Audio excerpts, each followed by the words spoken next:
സിബി മലയിൽ ലോഹിതദാസ് കൂട്ടുകെട്ടിൽ പിറന്ന മലയാളത്തിലെ മികച്ച ചിത്രങ്ങളിലൊന്നായിരുന്നു മോഹൻലാൽ നായകനായ ഭരതം.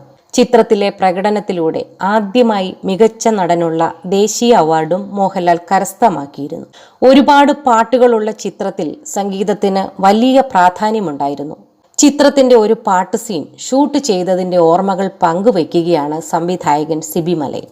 ഭരതത്തിലെ രഘുവംശവദേ പാട്ട് ഷൂട്ട് ചെയ്യുന്ന ദിവസം മദ്രാസിൽ നിന്നും എത്തേണ്ട പാട്ട് ഒരുപാട് ലേറ്റ് ആയിട്ടായിരുന്നു എത്തിയതെന്നും 5 കഷണങ്ങളായി എത്തിയ പാട്ട് പിന്നീട് കൂട്ടിച്ചേർക്കുകയായിരുന്നുവെന്നും സിബി മലയിൽ പറയുന്നു.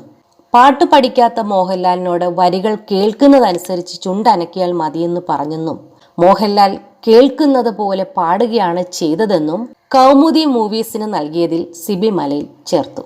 ആ പാട്ട് മദ്രാസിൽ നിന്നും രാവിലത്തെ മാംഗ്ലൂർ മെയിലിൽ വരുമെന്ന പ്രതീക്ഷയിലായിരുന്നു ഞങ്ങൾ. കോഴിക്കോട് ടാഗോർ തിയേറ്റർ ബുക്ക് ചെയ്തു. ഞങ്ങൾക്ക് ഒരുപാട് ആളുകൾ ഉള്ള ഒരു സദസ്സ് വേണമായിരുന്നു. അതിനുള്ള ആൾക്കാരെയൊക്കെ കൊണ്ടുവന്നു. 4 മണിക്ക് അവരെ എല്ലാം തിരിച്ചുവിടണം എന്ന ധാരണയിൽ അങ്ങനെ ഒരുപാട് പേരെ കൊണ്ടുവന്നു. 8 മണിക്ക് എത്തേണ്ട ട്രെയിൻ അന്ന് 9 മണിയായിട്ടും എത്തിയില്ല. സെറ്റിൽ എല്ലാവരും എത്തിയിട്ടുമുണ്ട്. പാട്ട് ഞങ്ങൾക്ക് ഷൂട്ട് ചെയ്യണം. പക്ഷെ പാട്ട് കേട്ടിട്ട് പോലുമില്ല. ഞാൻ ക്യാമറാമാനോട് നമുക്ക് ഏതെങ്കിലും ഒരു പാട്ടിട്ട് കൊടുക്കാം, അവരുടെ റിയാക്ഷൻസ് പല ആംഗിളിൽ നിന്ന് എടുത്താൽ മതിയെന്ന് പറഞ്ഞു. അങ്ങനെ അത് ഷൂട്ട് ചെയ്തു.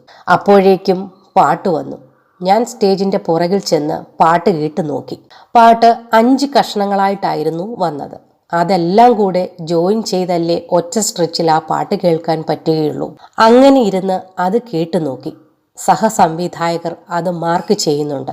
അതൊരു പ്രോസസ്സാണ്. പാട്ട് കയ്യിൽ കിട്ടിയപ്പോൾ ഞാൻ ക്യാമറാമാനോട് ഏറ്റവും ബാക്കിൽ ചെന്ന് ലൈറ്റ് ചെയ്ത് ക്യാമറ സെറ്റ് ചെയ്യാൻ പറഞ്ഞു. അത് ഒരുപാട് സമയം വേണ്ട ഒരു കാര്യമാണ്. ആ നേരത്ത് എനിക്ക് ബാക്കി കാര്യങ്ങൾ സെറ്റ് ചെയ്യാമല്ലോ. ക്യാമറയൊക്കെ സെറ്റാക്കി ലാലിനെ സ്റ്റേജിൽ കൊണ്ടിരുത്തി. എന്നിട്ട് പാട്ടിട്ടു. ലാലിനോട് ഞാൻ പറഞ്ഞു, വരിയിൽ കേൾക്കുന്നതൊക്കെ പാടിക്കോ എന്ന്. അങ്ങനെ ട്രോളിയും ക്രെയിനുമെല്ലാം സെറ്റ് ചെയ്ത് കുറെ വൈഡ് ഷോട്ടുകൾ എടുത്തു. അങ്ങനെ എടുക്കുമ്പോൾ ലിപ്പ് അധികം മനസ്സിലാവില്ല. വരുന്ന വരികൾക്കനുസരിച്ച് ലാൽ കേൾക്കുന്ന പോലെ അങ്ങ് പാടി. ലാൽ പാട്ട് പഠിച്ചിട്ടില്ലായിരുന്നു. കിട്ടുന്ന സമയത്ത് ചുണ്ട് കൊടുക്കുകയായിരുന്നു. അങ്ങനെയാണ് ആ പാട്ട് ഷൂട്ട് ചെയ്തത്, സിബി മലയിൽ പറയുന്നു.